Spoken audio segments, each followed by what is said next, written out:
Continuamos con nuestro tema, pasión por Dios.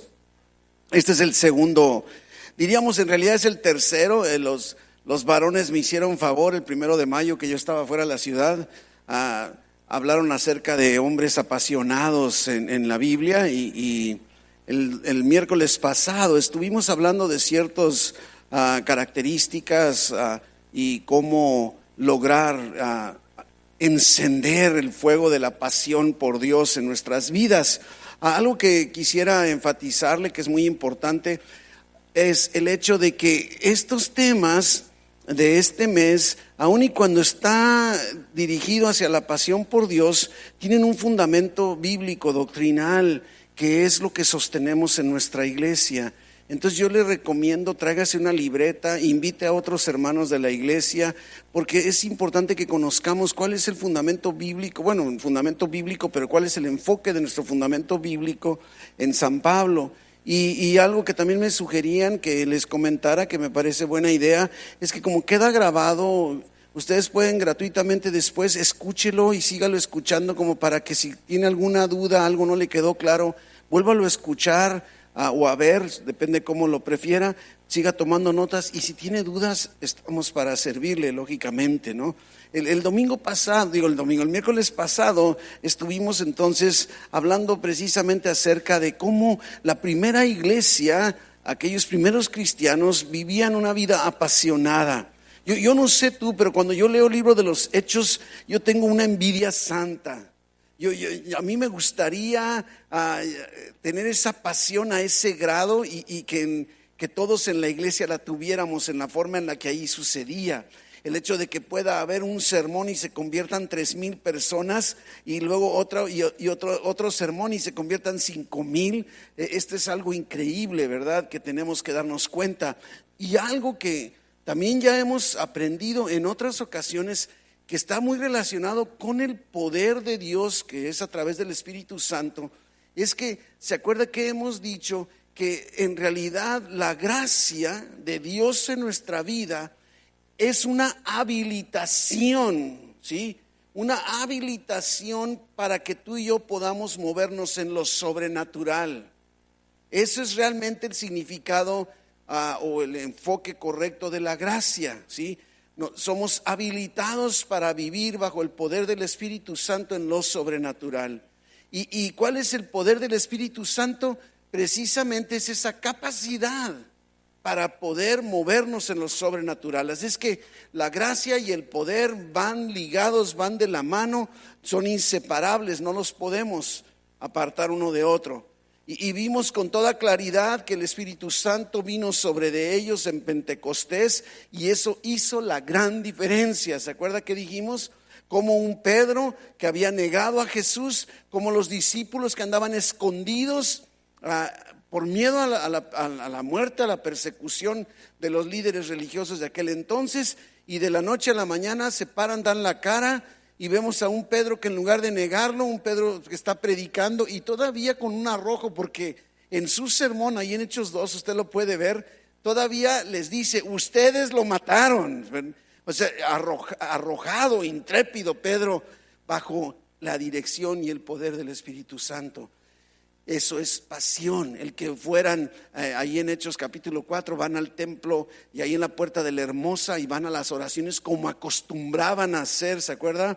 Y entonces encuentran este paralítico, y que Pedro diga lo que dijo: no tengo plata, no tengo oro, pero lo que tengo te doy. En el nombre de Jesús de Nazaret, levántate y anda. Y sucedió. Y este es algo sobrenatural, insisto, pero a lo que yo más que en lo sobrenatural, me gustaría que nos enfoquemos en un fuego que había en ellos. Algo que ¿se acuerda que también lo vimos en el capítulo 4 de Hechos? Lo comentamos, que decía: es que no podemos dejar de decir lo que hemos visto y hemos oído. ¿Te puedes imaginar que estuviéramos tan apasionados por Dios que no pudiéramos callarnos? Lo hemos dicho una y otra vez. Hablamos mucho de deportes, del fútbol, del béisbol, de nuestros partidos, de nuestro equipo y el favorito y lo que ustedes quieran, pero qué bonito sería que con esa misma pasión habláramos acerca de Jesucristo y de lo que ha hecho en nuestras vidas, ¿verdad que sí? Pero bueno, no quisiera entretenerme mucho, yo quisiera meterme al tema de hoy.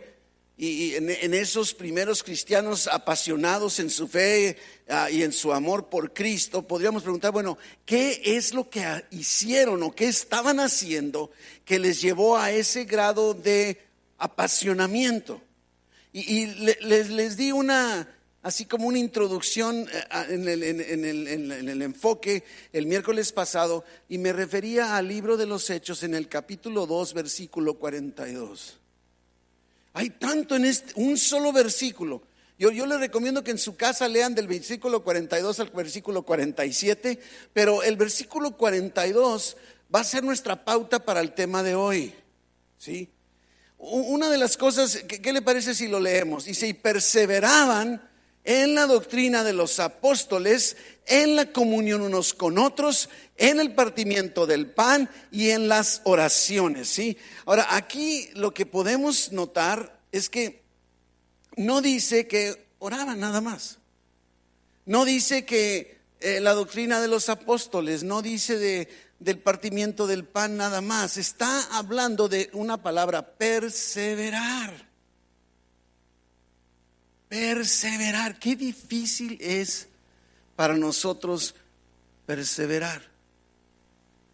Algo que me llama mucho la atención y no me quiero distraer mucho, pero ¿se acuerda aquel pasaje en los evangelios cuando Jesucristo dice que si alguien quiere venir en pos de mí tiene que, dice, pero si tú amas a tu familia, a tu madre, no puedes ser mi discípulo? Y luego dice, cualquiera que se sienta para hacer una construcción, primero se sienta y evalúa si va a alcanzar a terminarlo. Y cualquiera que se va a enfrentar a la guerra, primero revisa si va a poder ganar, y si no, mejor hace pacto. ¿Sabe que Jesucristo no está diciendo que odies a tu familia? Está diciendo que debe ser Él la prioridad, que de tal forma que es tanto Dios la prioridad que pareciera como que los demás no te importan. No quiere decir que no, porque nunca Dios nos va a enseñar a no querer a la familia. Pero una de las cosas que me llama la atención es que debemos estar dispuestos a pagar el precio, y si no, de una vez saberlo.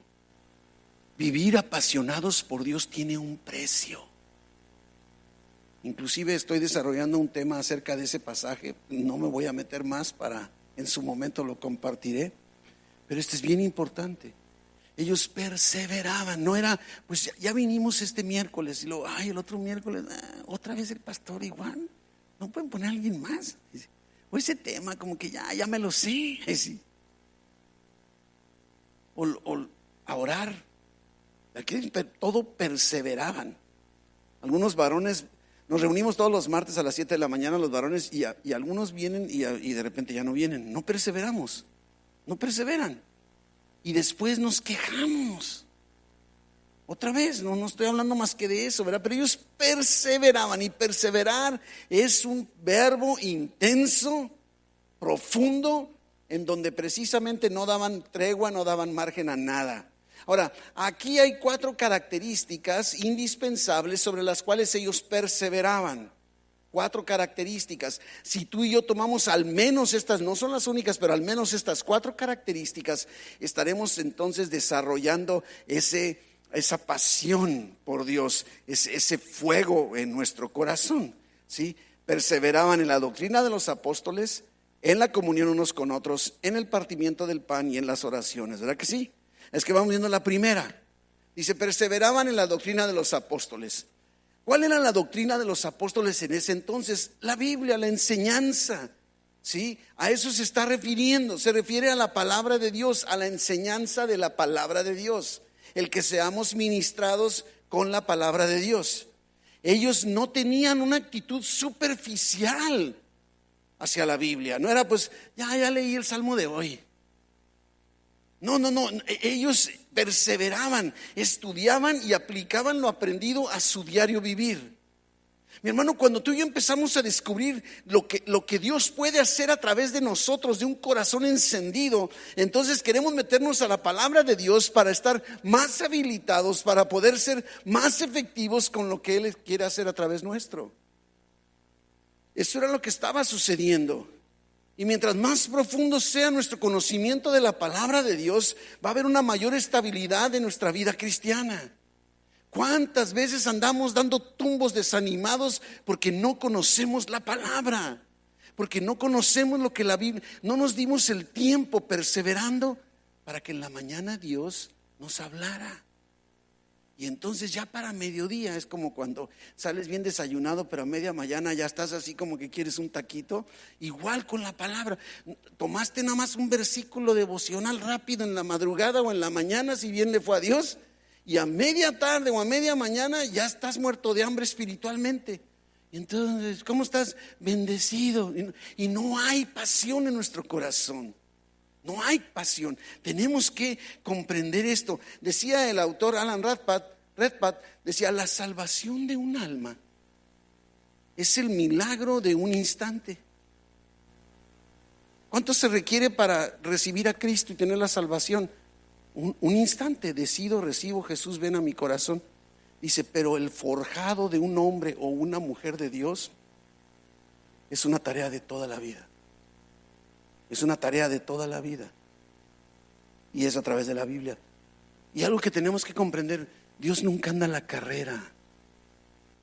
Dios nunca anda en la carrera. Y muchos queremos ser cristianos de microondas. Le meto al microondas espiritual 3 minutitos de devocional y quiero que salga todo un platillo cocinado, palomitas como para todo el día. Ha metido la bolsa de palomitas y 3 minutos y sale como para...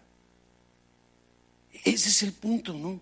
Para crecer, para madurar, para estar preparados para enfrentar nuestras circunstancias, debemos meternos a la Biblia, hacer el hábito, y tiene que ser en forma personal. Y además tiene que tener ciertas características. Yo les he compartido que hace muchísimos años, estoy hablando hace como 30 años o más, leyendo un libro me llamó mucho la atención porque decía: debes leer la Biblia cuando tengas ganas, y cuando no tengas ganas también. Y se me quedó grabado y me hice el propósito: así le voy a hacer, aunque no tenga ganas, yo leo la Biblia. No le mentiría si le dijera: no, yo siempre tengo ganas. No siempre tengo ganas de estudiar la Biblia. Hay ocasiones que yo digo: yo prefiero meterme a Netflix, no quiero hacer ahorita nada. Confiésame, padre, que no es cierto. Pero sí es cierto, no siempre tengo ganas, pero ¿qué hago? Lo hago. Estudia la Biblia, no nada más la leas. No nada más la leas. Dice 2 Timoteo en el capítulo 2, versículo 15. Pablo le está diciendo a este joven Timoteo, 2 Timoteo 2:15, dice: procura con diligencia, con intención, planeado, anticipándote, con diligencia, presentarte a Dios aprobado como obrero que no tiene de qué avergonzarse. Y luego mira lo que dice: que usa bien la palabra de verdad. Este debe ser nuestro deseo: conocer, estudiar la Biblia para poderla usar bien, la palabra de verdad que es la Biblia. Pero no solo debemos estudiarla, debemos también meditar en ella. Detente y reflexiona, medita, dice el Salmo 1, sino que en su ley, ¿sí? En la ley de Jehová está su delicia, y en su ley medita de día y de noche. Detente, reflexiona. ¿Qué dice? ¿Por qué lo dice? ¿Qué quiere decir? Repítelo en tu mente, es una meditación. Pero también el otro aspecto es: pídele a Dios, o sea, ora pidiendo comprensión. Mire, por ahí decía alguien: la Biblia es el único libro que cuando lo lees tienes al autor junto a ti. ¿Cuántos libros hemos leído? Uno que critican mucho cuando estuvimos en la secundaria, el libro que era el coco para todos en las matemáticas o en la preparatoria, Álgebra de Baldor. Ahora, ¿te puedes imaginar que cuando estabas estudiando álgebra de Baldor estuviera Baldor junto a ti explicándote? Pues la Biblia eso es: tienes al Espíritu Santo, que es el autor de la Biblia, para decirte: ¿qué no entendiste, mi hijo o mi hija? No, pues es que aquí está. Si no entiendo, Dios, ¿qué quieres decirme con esto? He venido desarrollando el tema para el sermón de este domingo, y la verdad me está ocasionando, y le digo: Dios, no puedo. Si no me abres los ojos, no sé. Y es precisamente lo que dice el Salmo 119, 18. abre mis ojos y miraré las maravillas de tu ley. Pídele a Dios que te permita comprenderla. Y no solo eso, no solo es estudiarla, no es leerla, estudiarla, memorizar, meditarla pidiendo comprensión a Dios, sino también hay que memorizarla. Dice el Salmo 119:11: en mi corazón he guardado tu ley para no pecar contra ti. Yo recuerdo desde mis años, desde que era joven, y empecé a manejar, y me acuerdo que yo en el espejo retrovisor del carro, con esos como crayolas, escribía un versículo. Sí, lo escribía, entonces voy manejando y lo repetía, y otra vez lo repetía. Cuando llegaba a detenerme, a pararme, podía borrar ese y ponía otro, porque no cabían tantos en un espejo. Y ¿sabe qué? Me acuerdo que cuando yo tenía 18 años de edad, me aprendí de memoria a los 18 años de edad toda la primera carta a Timoteo. Así lo hice. Y cuando vi que era relativamente fácil, me di a la tarea de memorizar mucho más. Memoriza. Eso que dice guardado en mi corazón. Es precisamente eso, memoriza, para que en el momento qué bonito es cuando de repente no tienes la Biblia en la mano, pero aquí la tienes en la... Y como que brotas. Es más, cuando estás hablando, dando un consejo, qué bonito es que en lugar de decirle tu consejo, le des el consejo de la palabra de Dios. Y en cambio que digas, pues no sé, por ahí en la Biblia dice, no me acuerdo bien en dónde, ni sé exactamente qué dice, pero por ahí como que algo decía, y luego de repente te dicen algo que no tiene nada que ver con el versículo, porque se te olvidó. Después dices, ¿cómo le dije eso si eso no dice? ¿Te ha pasado? Bueno, a ti no, a mí sí, ¿verdad? Pero memoriza la palabra, ¿verdad? No olvides al final de cuentas que el propósito es aplicar la Biblia a toda tu vida, a tu diario vivir. Pregúntale a Dios. Aquí está la respuesta, parece mentira, pero aquí está la respuesta, en la Biblia está la respuesta a todas tus inquietudes, a tus interrogantes. Pregúntale. Así es que entonces perseveraban en la doctrina de los apóstoles, es la palabra de Dios, y ya vimos en qué características. Pero número 2, la segunda, es comunión unos con otros, ¿sí? Dice que ellos perseveraban. ¿En qué perseveraban? ¿Qué dice que perseveraban? En la comunión, bueno, después, y lo de la comunión unos con otros, ¿verdad? Perseveraban, ¿sí? Ahora, no sé si te das cuenta, pero yo no puedo tener ganas de convivir y mucho menos perseverar en ello con personas que no amo, con personas que no me agradan. Y entonces me lleva al aspecto de la importancia del amor entre nosotros como cristianos. Y la palabra comunión es una palabra en el griego koinonía. Es una palabra muy intensa también. Ellos tenían comunión unos con otros. Fíjese, mire, koinonía abarca mucho más que compañerismo. Dice, koinonía significa ayuda, compañerismo, comunión, contribución, dispensación, ofrenda, participación. Fíjese nada más. No eran simples convivios o encuentros de cristianos. No era nada más, pues ya vinimos a reunirnos, pues ni modo, ya quiero que se acabe porque es miércoles y tuve que venir porque ni modo, si no el pastor me regañaba. No eran encuentros casuales, ¿sí? No era solamente venir a la iglesia en domingo o en miércoles y saludarnos así de pasada. Algo que digo mucho cuando estamos hablando de la comunión y de la asimilación, es que somos muy buenos y nos conocemos por la nuca. Ahorita tú conoces, si eres buen observador, fisonomista, conoces la nuca de Gilberto, pero si lo ves de frente, pues, te va a decir, volteate, Gil. Sí, ¿verdad? Porque realmente así nos saludamos de pasada. A esto no se refiere lo que ellos hacían. Ellos perseveraban en la comunión unos con otros. Es decir, hoy no quiero que acabe, no quiero ya irme. Yo recuerdo que, ¿sabes que ese tiempo existió en nuestra iglesia evangélica San Pablo? Terminábamos la reunión de las 2 de la tarde, bueno, a las 2 de la tarde, y la gente no se quería ir. Y hasta de repente, no, pues ya que estamos aquí, ¿sabes qué? Tráete unos pollos. Y la gente, y luego, oye, pues ya es hora de quedarnos al culto. Y era toda una fiesta familiar, un convivio, un compañerismo, era compartir. Es que yo no traigo, no importa, mira, pero yo aquí traje un pollo. No sé, era darse el uno al otro. Insisto, no eran encuentros casuales. Y estos primeros cristianos no estaban teniendo encuentros casuales. Otra de las definiciones de una verdadera comunidad. Tiene una verdadera comunidad, dicen los expertos, tiene estos ingredientes. Número 1, amar y ser amado. O sea, que tú ames a alguien en la iglesia y sepas que alguien te ama. Y no me refiero a amor de pareja. Estoy hablando de amor de hermanos, de cristianos. Luego, número 2, o primero a lo mejor debe haber sido conocer y ser conocido. O sea, que tú conozcas personas, por lo que Dios sepa, tú eres Chuy, tú eres Gilberto, ¿verdad? Tú eres Miguel, y que la gente sepa cómo te llamas tú. O sea, conoces y eres conocido, amas y eres amado, lo sirves y eres servido. ¿Se fija? Algunos hermanos, como nuestros hermanos que están en servidores, ellos hacen lo de la ofrenda, lo de la entrada, no sé, ellos están sirviéndonos, pero nosotros les servimos en otras cosas, servir y ser servidos. Y luego la última característica de una verdadera comunidad es celebrar y ser celebrados.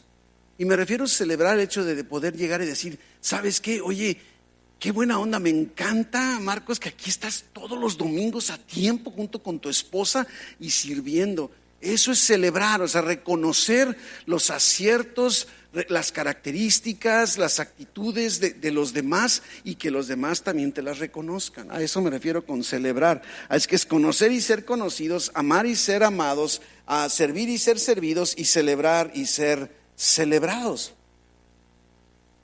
Cuando eso sucede, no son encuentros casuales de domingo. No es simple reuniones así nada más, pues ya vine, ya me voy. No puede darse de esa manera, ¿no? Y algo bien importante me llama mucho la atención en Hebreos, en el capítulo 10, versículos 24 y 25. Mire lo que dice, que debemos considerarnos unos a otros. Unos a otros. Tú me consideras a mí, yo te considero a ti. Para estimularnos al amor y a las buenas obras. Eso sucede en la verdadera coinonía. Cuando yo veo a Marcos sirviendo y a su esposa, cuando yo veo a Chuy, cuando yo veo a Gilberto, cuando veo a Miguel, cuando veo a Pedro, cuando veo a Alejandro, cuando veo a todos ustedes sirviendo, soy motivado también entonces a servir, a hacer buenas obras por los demás. Es lo que está diciendo. ¿Y cómo se hace? Dice, no dejando de congregarnos, como algunos lo tienen por costumbre. Y luego miren lo que dice, y tanto más cuanto veis que aquel día se acerca. ¿Se acuerdan que una vez lo dijimos? Hay un sentido de urgencia en lo que podemos hacer unos por otros. Cristo viene pronto, no sabemos cuándo, pero este tiempo, aquel día se acerca. Es que la doctrina de los apóstoles, la comunión unos con otros, número 3, en el partimiento del pan, perseveraban. Se refiere en el sentido completo de la palabra, porque partimiento del pan no se refiere a que partías el pan dulce con cafecito, se está refiriendo al tiempo de la comunión, como cuando la que impartimos los domingos durante nuestras reuniones. Entonces, el partimiento del pan lleva consigo la alabanza y la adoración. Es un acto de alabanza y de adoración. Se refiere a esos momentos en que ellos se reunían para adorar a Dios. Entonces, no nada más eran reuniones de compañerismo. No nada más eran reuniones para tener esa comunidad, esa coinonía con esas características que acabamos de ver, sino se reunían para adorar a Dios. Y algo sobrenatural ocurre cuando tú y yo nos reunimos como pueblo y le adoramos. No sé qué sea. No sé qué sea.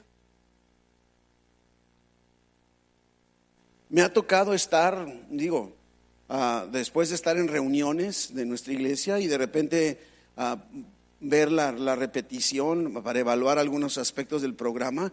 No es lo mismo por internet que haber estado aquí.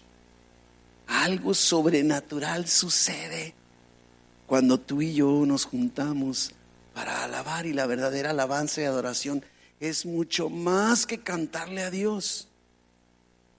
A veces me preocupa que parece que estamos cantándole a Dios y estamos hablando para el piso, ¿no? Así, tú eres grande, Señor, eres maravilloso, Señor. Y yo digo, espérate, pues le estás cantando a Él, ¿no? Y no queremos ni levantar las manos, ni siquiera la vista, ¿no? Pero implica no nada más los cantos, no nada más la música, implica la forma en la que vivimos todos los días. Nuestras vidas deben ser actos de adoración.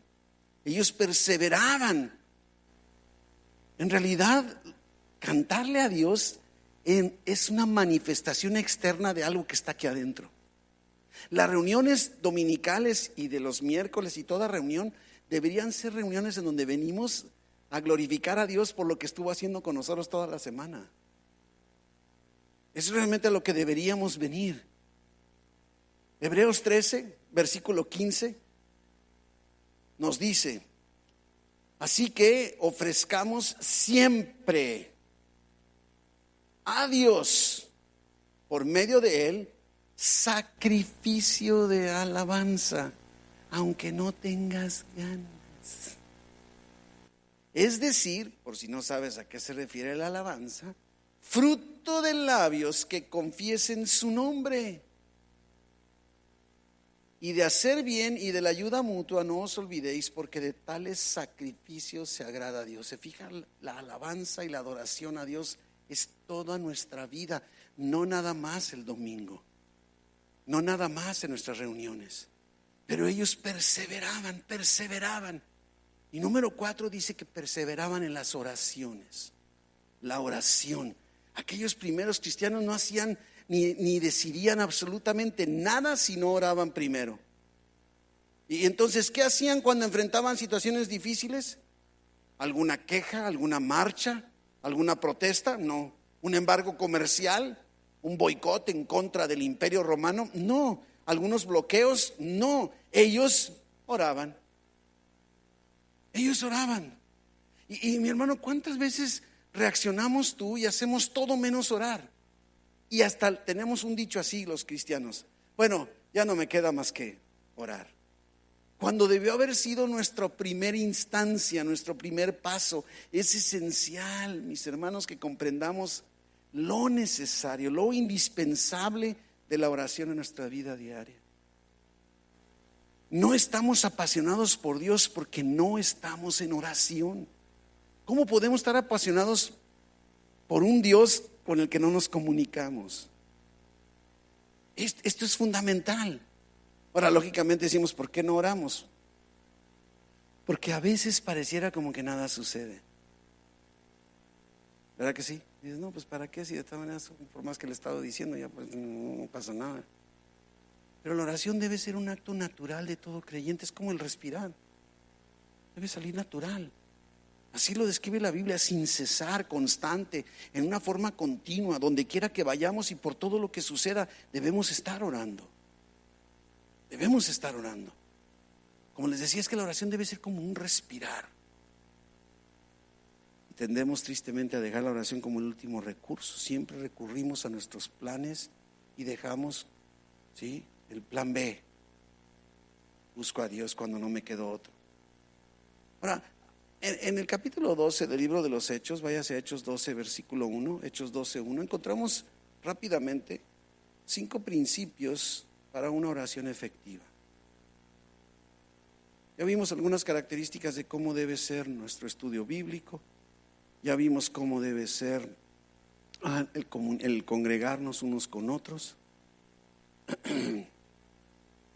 Con respecto a la oración, miren lo que dice Hechos 12, versículo 1. Vamos leyendo los primeros 6 versículos. Dice: en aquel mismo tiempo, el rey Herodes echó mano a algunos de la iglesia para maltratarlos y mató a espada a Jacobo, Santiago, el hermano de Juan, uno de los 12. Esto está triste. Imagínate de los 12, o sea, 11, porque ya Judas se había eliminado del mapa. De los 4 que andaban con Jesús, ¿verdad? Aunque principalmente eran Juan y Pedro, pero eran Juan, Pedro, Andrés y Santiago. Y el rey Herodes de aquel entonces mató a espada a Jacobo, el hermano de Juan. El versículo 3, y viendo que esto había agradado a los judíos, procedió también a prender, o sea, a arrestar también a Pedro. Dice, ahora eran entonces los días de los panes sin levadura, y habiéndole tomado preso, lo puso en la cárcel, entregándole a 4 grupos de 4 soldados cada uno, para que le custodiasen, y se proponía sacarle al pueblo después de la Pascua. Así que Pedro estaba custodiado en la cárcel. Y otra vez, ¿se acuerda que leemos la palabra pero en la Biblia, que me encanta? Pero todo el panorama está horrible, pero la iglesia, no dice los apóstoles, no dice unos cuantos, no dice la suegra de Pedro, dice la iglesia hacía sin cesar oración a Dios por él. Y cuando Herodes le iba a sacar, aquella misma noche estaba Pedro durmiendo entre 2 soldados, sujeto con 2 cadenas, y los guardas delante de la puerta custodiaban la cárcel.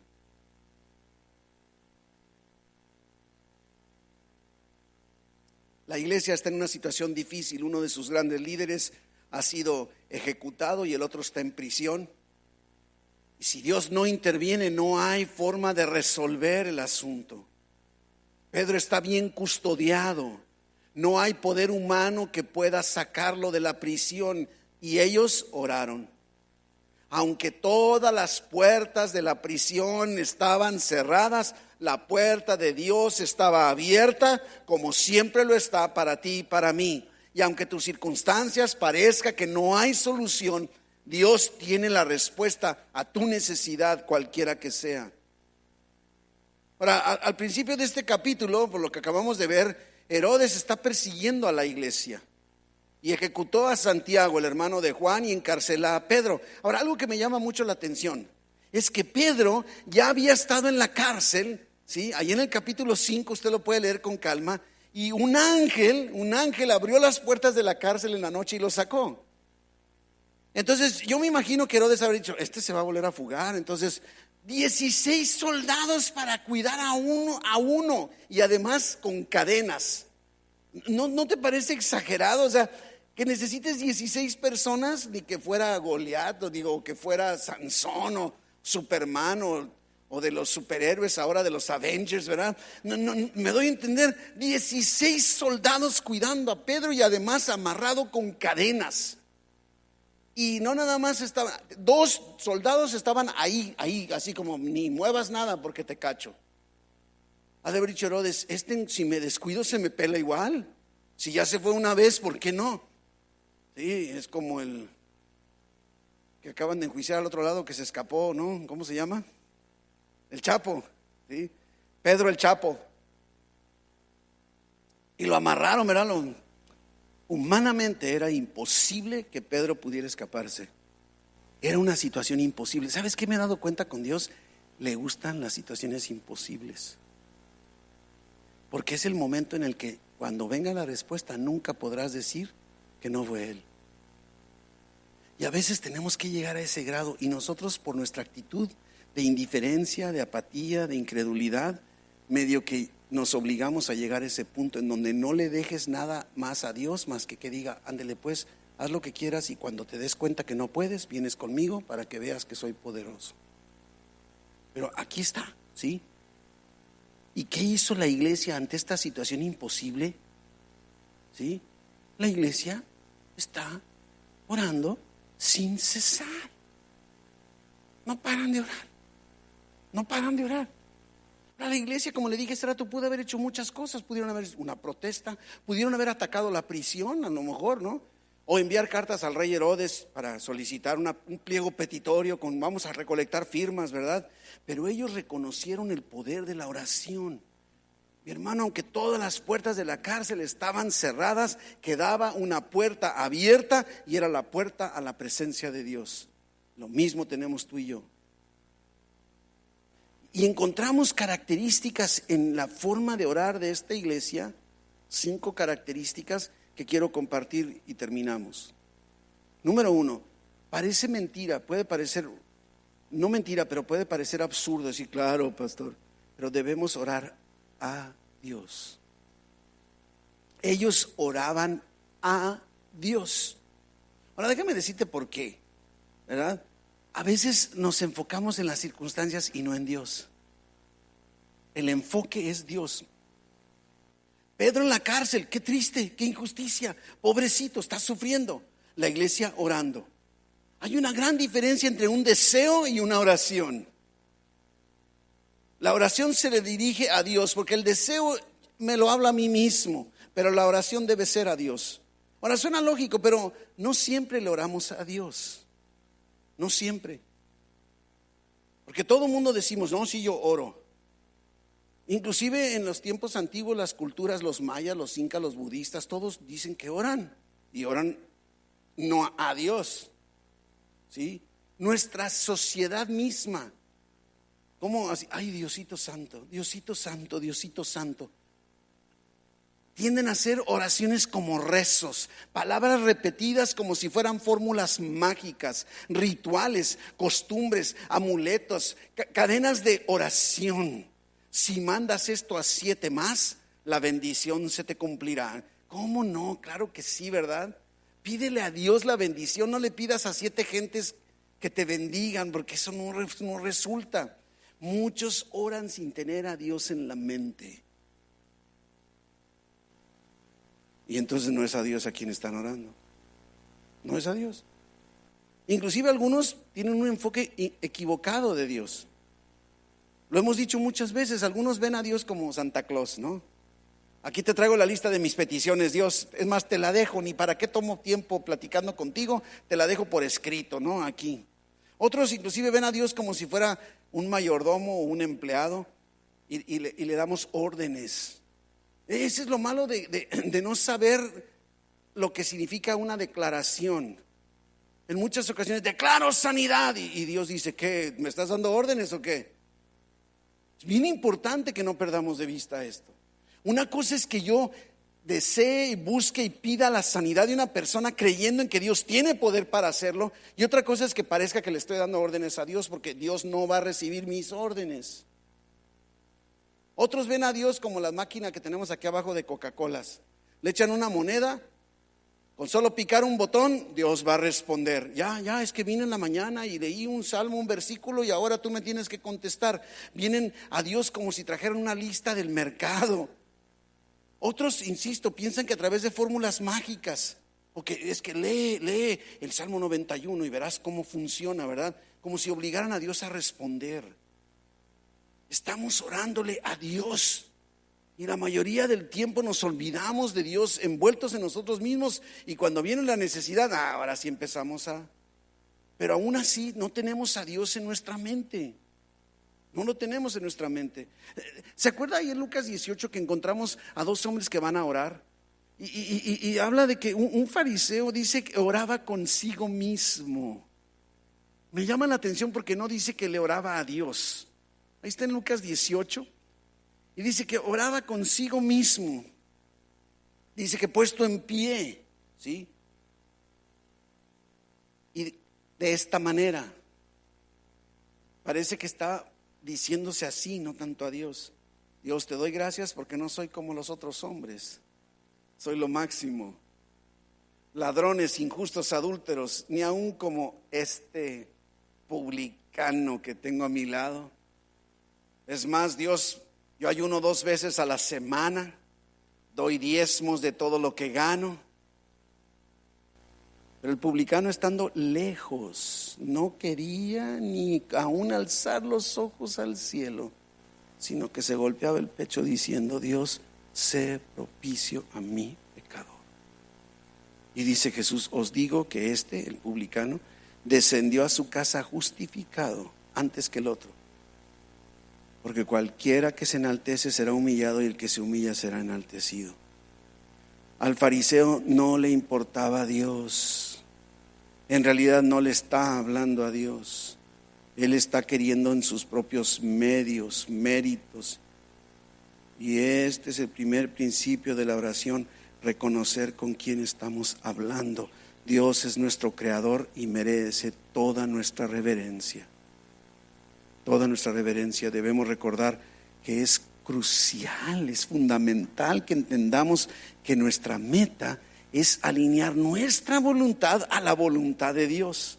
No es cambiar la opinión de Dios, no es convencer a Dios, no es forzar a Dios. El objetivo de orar es apropiarnos de su voluntad. Y en la medida que conversamos en oración con Él, ayudados por la palabra de Dios, lógicamente, entonces nos vamos adaptando a su voluntad. Yo soy el que necesito tener la perspectiva correcta, no Dios. Ya ves así: Dios, ¿qué no te has dado cuenta? O sea, Dios, y te lo digo, lo confieso, que yo en un momento dado de mi vida lo he hecho. ¿Qué no te das cuenta que ya llegué a mi límite? ¿Que yo ya no puedo más? O sea, esa no es la forma de orar a Dios, ¿sí? Esa no es, ¿verdad? No es tener fe en la oración, sino en el Dios que oye nuestra oración. Pero número 2, debemos orar sin cesar. La oración no es en las mañanas nada más, no es nada más en los alimentos. La oración no nada más es cuando venimos a la iglesia, ¿sí? Dice el versículo 5 de nuestro capítulo 12 de Hechos que estamos leyendo, dice que Pedro estaba custodiado en la cárcel, pero la iglesia hacía sin cesar oración a Dios por él. Fíjese las características: no paraban de orar, no paraban. Y fíjese que sin cesar, la palabra original en el griego significa fervientemente, intensamente. Fíjese nada más, o sea, no nada más es no paro, ¿no? Porque entonces puede ser: ay, Señor, Señor, Señor. O algunos están: Padre nuestro que estás en los cielos, santificado sea tu nombre. No, es intenso. Es un acto consciente a Dios sin parar, ¿sí? No eran oraciones casuales ni improvisadas. Eran oraciones con pasión y con persistencia. Mi hermano, ¿sabes qué he aprendido yo de mi Dios? Que cuando yo me acerco creyéndole, confiando en Él, Él se goza, aun y cuando no me dé lo que yo estoy pidiendo. Y es por eso que he aprendido a creerle. Y aunque no resulte lo que yo estaba creyendo, eso no es lo importante.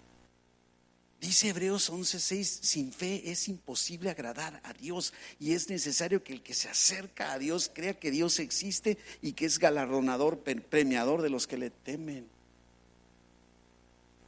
Necesitamos orar con fe. No, muchas veces nuestra mente vaga. Estamos orando y de repente hay la comida y apagué la plancha o la dejé prendida, ¿no? ¿Qué voy a hacer mañana? No sé.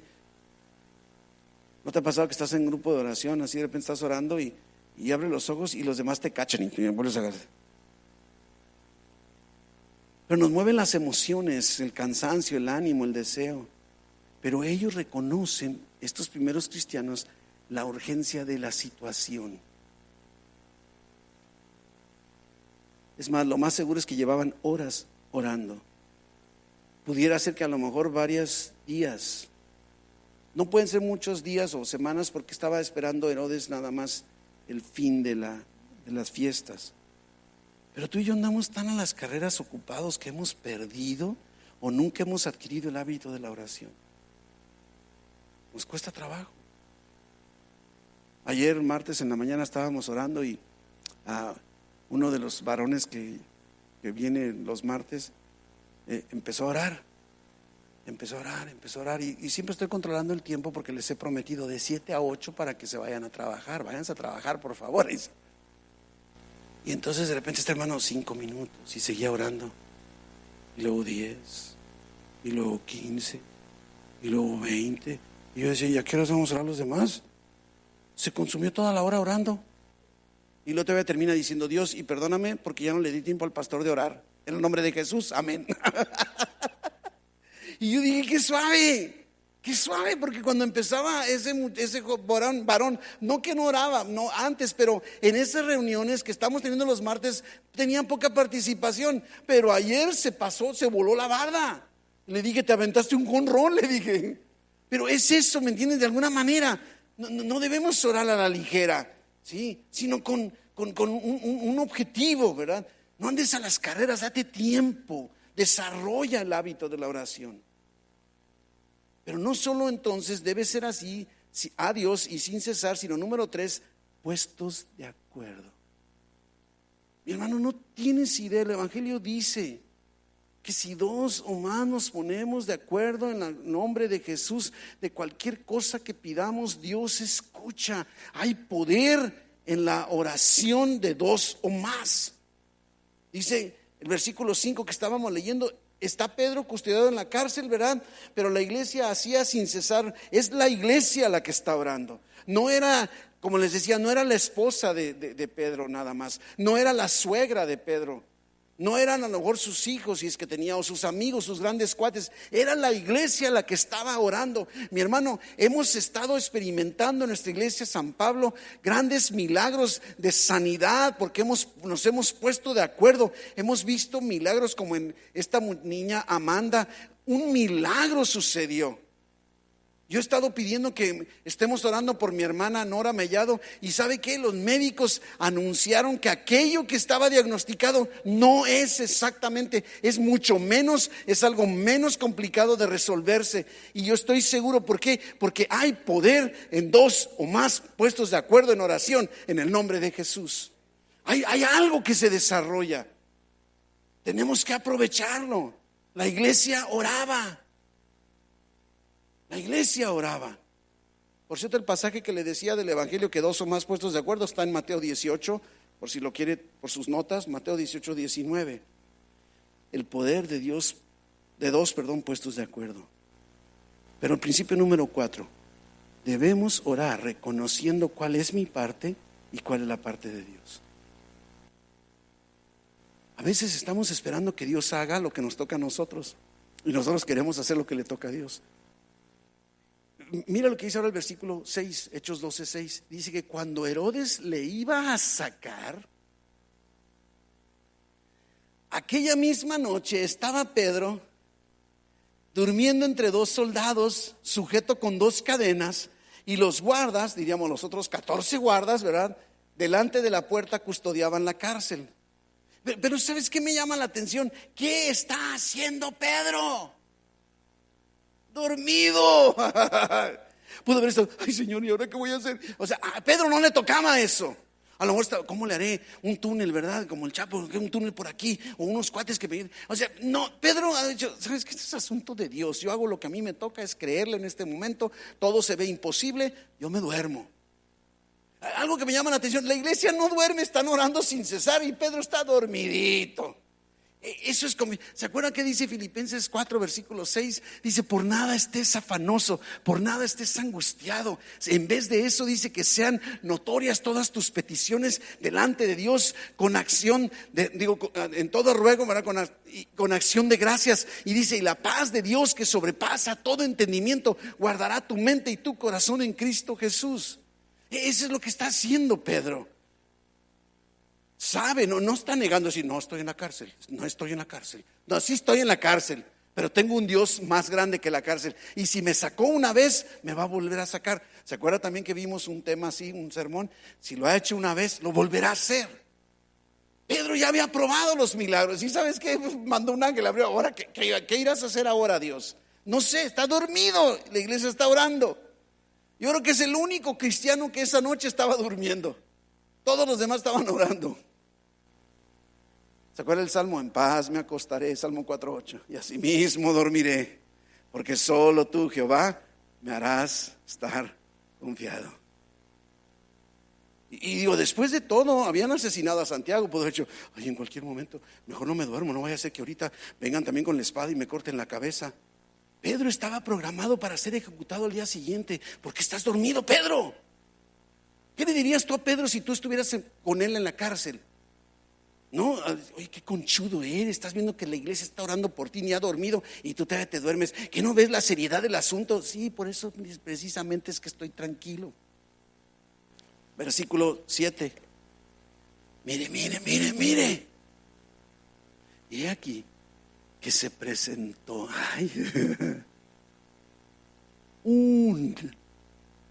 ¿Se acuerda que decíamos hace poco? Uno, ¿te imaginas si fueran dos? Un ángel del Señor. Y una luz resplandeció en la cárcel. Se hizo de día casi. Y observe, está tan dormido Pedro que ni se da cuenta. Dice que el ángel, tocando a Pedro en el costado, lo despertó así como: Pedro, hey Pedro. No sé qué tan pesado tuviera el sueño Pedro, pero ¿te ha pasado a algunos que no se despiertan con nada? Hey, Pedro. Pedro.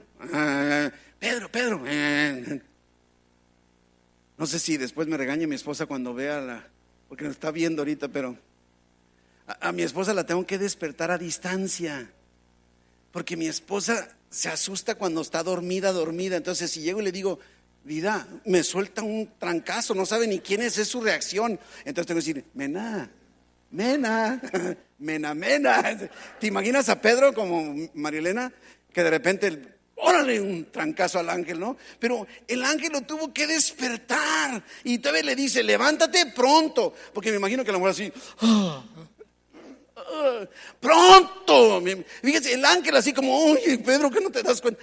Pronto, Pedro, esto es algo que urge. Porque sabes que, analízalo, si tú estuvieras dormido y ves un ángel, no tendría que decirte el ángel nada. Te paras y te ponen los zapatos.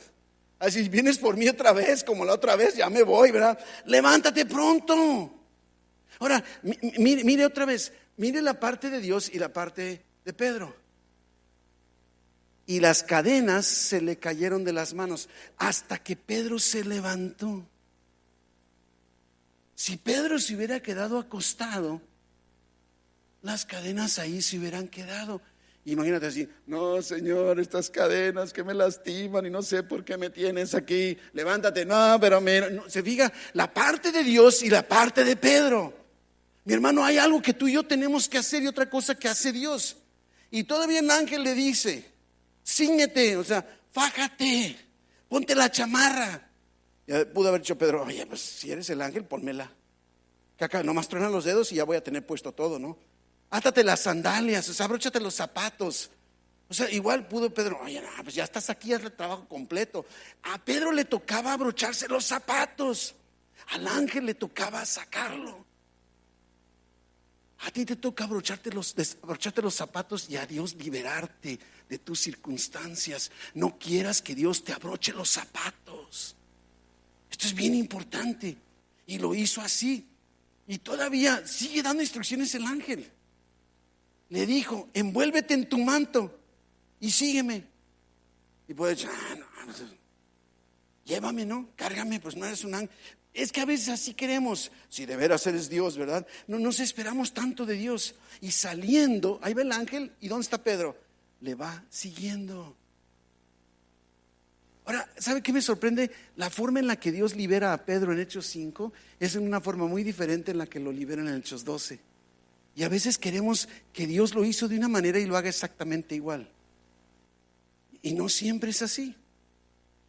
Y dice: pero no sabía que era verdad lo que hacía el ángel, sino que pensaba que veía una visión. Ha dicho: estoy soñando, ¿no? Qué bonito sueño, ¿verdad? Dios me estaba buscando un varón y me decía: pastor, usted antes de estar en el ministerio, usted era un buen emprendedor, un buen empresario, y yo quisiera que usted le pidiera a Dios que me dé a mí un consejo, como que me oriente en el lado empresarial. Y ok, vamos orando a ver qué me dice Dios, ¿no?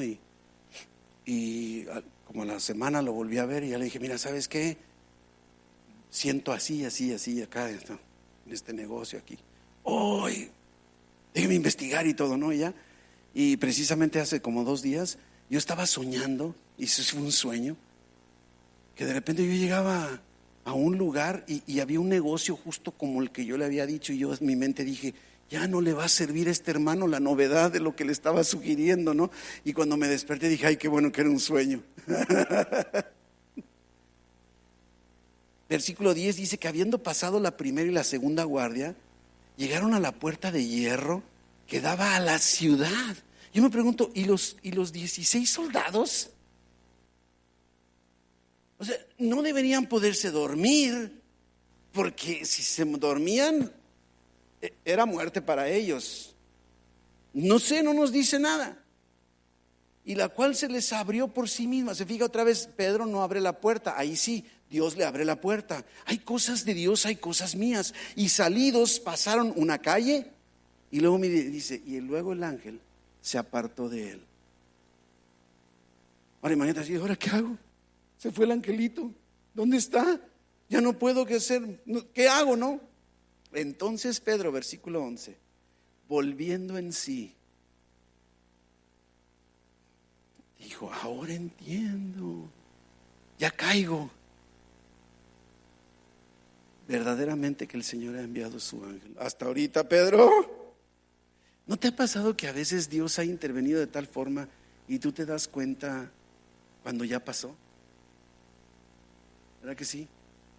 Yo recuerdo hace muchos años, yo le pedí a Dios, yo digo, Dios, yo quiero, yo tengo licenciatura en ingeniería, y yo quiero tener una maestría en teología, ¿no? Y era mi anhelo, mi anhelo. Fueron sucediendo las cosas de tal forma, y me acuerdo que yo estaba en mi graduación de la maestría en ministerios pastorales. Y estaba yo sentado junto con todos los que nos íbamos a graduar, y ya que pasé, recibí mi título. Yo estaba sentado y tenía mi título en mis piernas, y en ese momento, así como Pedro, desperté, como dije, Dios, ¿en qué momento me llevaste a este tiempo, a este instante, en donde aquello que te he venido pidiendo, como si no me hubiera yo registrado que por esos años estuve estudiando? Y dije, Dios, qué increíble eres. Cuando yo creo que a lo mejor desde el primer día que asistí a clases debí haber dicho, gracias Dios porque me estás dando lo que estoy pidiéndote. ¿Sabe qué? Me cayó el 20 cuando ya estaba graduado, sentado con mi título en la mano. Qué increíble. A veces así es. O sea, Pedro, ya que pasa todo, ahora entiendo que el Señor ha enviado a su ángel y me ha librado de la mano de Herodes y de todo lo que el pueblo de los judíos esperaba. Y dice que habiendo, versículo 12, que habiendo considerado esto, llegó a casa de María, la madre de Juan, el que tenía por sobrenombre Marcos, donde muchos estaban reunidos. Otra vez se fija, Dios hizo lo imposible, a Pedro le tocó hacer lo posible. ¿Sabe qué me llama la atención? ¿Se acuerda cuando Jesús resucita a Lázaro? Se pone y que se remueva la piedra. ¿Usted cree que Jesús no pudo haber removido la piedra? Ahora, pero pide que alguien lo haga. Se fija, hay una parte nuestra y una parte de él. Y ya que se remueve la piedra, dice, Lázaro, sal fuera. Y Lázaro sale en la parte de Dios. Y luego, ¿qué dice Jesús? Desátenlo, o sea, quítenle las vendas. ¿No cree que Jesús pudo haber hecho todo el paquete completo de liberación? Claro que sí, mi hermano, pero Dios quiere nuestra participación haciendo lo posible para que Él haga lo imposible. Lo imposible. Algunos no quieren trabajar y después se mueren de hambre pidiendo a Dios un milagro, ¿verdad? Dios les dice, tú no necesitas un milagro, tú lo que necesitas es ponerte a trabajar, no seas flojo. En otras ocasiones, como le he venido diciendo, queremos hacer la parte de Dios. A nosotros no nos toca hacer lo imposible. Y yo no sé tú, pero yo quiero lo imposible cumpliéndose en mi vida. Ese es mi deseo. Lo posible, yo compartía con los varones. Y yo estaba en oración con Dios y Dios trae de nuevo el crecimiento a nuestra iglesia. Y sentí como que Dios me decía, bueno, ¿cuántos quieres? Y yo, pues nada más con que recuperemos la asistencia que estábamos teniendo. Y me dijo, ¿eso es todo lo que quieres? Eso lo puedes hacer tú. A mí pídeme lo imposible. Lo imposible, pues órale pues. Y ahí estoy confiando en lo imposible para Dios. ¿Sí? Por ejemplo, cuando queremos que una persona se convierta a Cristo y empezamos a usar nuestras propias tácticas. Y lo único que hacen es estropearlo todo. Como aquellas esposas que tienen un marido inconverso y le ponen un versículo bíblico y el marido se molesta en lugar de, o le pone un cassette con un sermón, ¿no? No, deja que Dios haga lo imposible. Pero el principio número 5, esto me llama mucho la atención. Orar aunque tengas dudas. No necesito orar hasta que esté yo seguro en Dios. Aunque tengas duda, ora. Mira lo que dice versículo 13. Dice, cuando llamó Pedro a la puerta del patio, ¿sí?, salió a escuchar a una muchacha llamada Rode, la cual cuando reconoció la voz de Pedro, observe nomás, imagínense, Pedro acaba de ser liberado, está caminando, el ángel se va, Pedro debe ir bien emocionado, o acá todavía como fumigado, y llega a la casa donde sabe que están orando. ¿Sabrás tú de a qué casa puedes ir en donde sabes que oran? Donde tú digas, sabes que si voy a casa del hermano o la hermana fulana, ahí están orando. Ahí va Pedro. Y todos están orando, ¿no? Y está, a lo mejor no vaya a ser que me agarren, que ya me abran, ¿no? Es lo que está diciendo, ¿no? Entonces dice, llamó a la puerta, ¿verdad? Salió a escuchar a una muchacha llamada Rode, la cual reconoció la voz de Pedro de gozo. Te puedes imaginar, ¿no? Me encanta el sentido de humor de Dios. Yo no sé tú, pero sino que corriendo adentro dio la nueva de que Pedro estaba a la puerta. Te puedes imaginar así como están tocando, déjame ver, y ha de haber dicho, hey, ¿eres tú, Rode? Es Pedro, es Pedro. Y en lugar de abrirle, se va, regresa corriendo a la sala o no sé dónde estaban orando. Y entonces precisamente le dio la nueva de que les digo, ¿saben qué? Pedro está en la puerta. Observe lo que dicen los que están orando. ¿Sí? Rode, no me molestes, estamos orando por Pedro. Es que Pedro está en la puerta. Estás loca. ¿Qué no ves que estamos orando por Pedro? No sé, pero para mí ella aseguraba que así era. Y entonces ellos decían, es su ángel. Pero hay que seguir orando, hay que creerle al Señor, orar sin cesar. Sigamos. Mas Pedro persistía, seguía llamando Pedro, ¿verdad? Y cuando abrieron y le vieron, se quedaron atónitos, como diciendo, ay, ¿qué haces aquí, Pedro? Si estábamos orando por ti, Pedro. ¿Te das cuenta? A veces así somos tú y yo. Pero él, haciéndoles con la mano señales, cállense, no hagan escándalo, les contó cómo el Señor le había sacado de la cárcel y dijo, hagan saber esto a Jacobo y a los hermanos. Y salió y se fue a otro lugar. Mi hermano, ora aunque no tengas mucha fe. No estés esperando a estar completamente seguro y confiado para empezar a orar. No te esperes. Jesucristo dijo en Marcos 9, que dice, si puedes creer, al que cree todo lo es posible. Y inmediatamente el papá de este muchacho le dijo, yo sí creo, pero ayuda a mi incredulidad. Quiere decir que creo, pero no totalmente. Creo, pero no al 100. Mi hermano, aunque no creas al 100, ora. No dejes de orar, ¿sí? No dejes de orar. Claro, mucho cuidado con aquellas oraciones de fe que asumen o pretenden negar la realidad. Pedro sí estaba enfermo, encerrado, ¿no? Y algo bien importante, la enfermedad no es un indicador de la falta de fe. Porque no, estás enfermo, te falta fe. No es cierto, eso no es cierto. Ahora, aquellos cristianos que estaban orando no estaban tan confiados, pero no dejaron de orar. Así debemos hacer tú. Aunque no estés totalmente seguro, no dejes de orar. No dejes de orar. Es más, déjame decirte algo, Dios siempre te va a responder. O te va a decir sí, o te va a decir no, o te va a decir espera. El punto está que estamos acostumbrados a que si no me dices sí, yo digo es que Dios no me ha contestado. No, ya te contestó y te dijo no. O ya te contestó y te dijo que te esperes. No, es que no me ha contestado. No, ya te contestó, reconócelo, ¿verdad? Versículo 18. Vamos aterrizando. Dice, luego que fue de día, o sea, amaneció, y luego hubo no poco alboroto, o sea, hubo mucho alboroto entre los soldados sobre qué había sido de Pedro. Mas Herodes, habiéndole buscado sin hallarle, después de interrogar, ay, pobrecitos, me da tristeza los guardas, ordenó llevarlos a la muerte. Y después descendió de Judea a Cesarea y se quedó ahí. Y Herodes estaba enojado contra los de Tiro y de Sidón, pero ellos vinieron de acuerdo ante él y sobornado Blasto, que era camarero mayor del rey, pedían paz, porque su territorio era abastecido por el rey, el del rey. No importa tanto, a lo que quiero llegar es cómo termina el capítulo, ¿no? Y un día señalado, Herodes, vestido de ropas reales, se sentó en el tribunal y les arengó. Los historiadores, que no de la Biblia, sino los historiadores como Josefo, dicen que la ropa que traía Herodes ese día tenía tantas partículas reflejantes que parecía que el sol se reflejaba, y entonces como que se veía más como poderoso o brilloso de lo normal. Y entonces el pueblo aclamaba gritando: voz de Dios y no de hombre, como diciendo: eres todo un Dios. Y mire lo que dice: al momento un ángel del Señor le hirió por cuanto no dio la gloria a Dios, y expiró comido de gusanos. Y lo mire cómo termina: pero la palabra del Señor crecía y se multiplicaba. Dios siempre tiene la última palabra. Y miren el contraste en cómo empieza el capítulo 12 y cómo termina. Y te digo, mi hermano, ¿qué te preocupa hoy? ¿Cuál es tu necesidad? ¿Cuál es tu necesidad?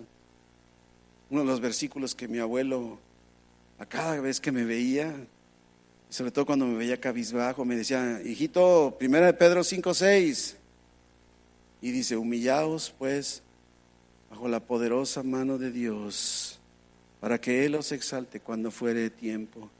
Y luego mira el versículo 7: echando toda vuestra ansiedad sobre Él, porque Él tiene cuidado de vosotros. Lanza toda tu ansiedad, porque Él tiene cuidado de ti. Él tiene cuidado de ti. Mis hermanos, los cristianos apasionados por Dios están impulsados por el poder del Espíritu Santo, viviendo una vida en la palabra, en la comunión unos con otros, alabando, adorando a Dios en todo lo que hacemos y orando sin cesar. Y Dios nos ha llamado a ti y a mí a proclamar apasionadamente el amor de Dios a un mundo que le urge, lo necesita. Y nos ha dado el Espíritu Santo para que arde nuestro corazón y podamos lograrlo eficazmente. Este es el camino para encender o reavivar el fuego de la pasión de Dios en nuestro corazón. Y aún hay más. La otra semana continuaremos. Padre bendito, te damos gracias porque eres bueno. Y aprovechamos este momento, Señor, porque sabemos que así somos. A la necesidad de los que están aquí, Padre. Tú conoces su corazón. Tú conoces la necesidad que hay en ellos. Y queremos aprovechar la enseñanza de hoy. Estamos aquí juntos, reconociendo que hay poder cuando nos reunimos y nos ponemos de acuerdo en algo, Padre. Y venimos aquí en el nombre de Jesús, puestos de acuerdo, levantando y poniendo delante de ti la necesidad de cada uno de mis hermanos, Padre. Tú la conoces. Responde, mi Dios.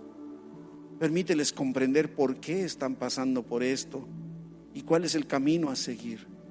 Muéstrales, Padre, lo que ellos tienen que hacer para que te dejen a ti hacer lo que tú tienes que hacer y lo que tú sabes hacer. Que podamos distinguir entre lo posible nuestro y lo imposible tuyo, Padre, para que no nos metamos en el campo de acción tuyo y podamos ser encendidos con el fuego de tu Espíritu, Padre. Contágianos. Obra un milagro sobre tu pueblo, mi Dios, inclusive llegando no solo a los que estamos aquí, sino a toda nuestra congregación de la Iglesia Evangélica San Pablo. Que tú ahí donde están, en donde quiera que se encuentren, ya sea descansando, trabajando, divirtiéndose, entreteniendo, lo que sea, viajando, donde quiera que estén, que tu Espíritu Santo vaya y les toque allá donde está, como aquel episodio con Moisés, Padre, que aún los que no estaban reunidos fueron tocados con el poder de tu Espíritu Santo. Derrámate con poder sobre tu pueblo, mi Dios. Aviva el fuego de tu Espíritu en el corazón de cada uno de ellos, mi Dios. Y llévales con bien en esta noche, donde quiera que vayan, Padre, trayendo de tu bendición y de tu poder sobre sus vidas, En el nombre de Jesús. Amén. Amén. Nos vemos entonces próximo miércoles, pero el domingo también, ¿verdad? Dios les bendiga.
Están brotando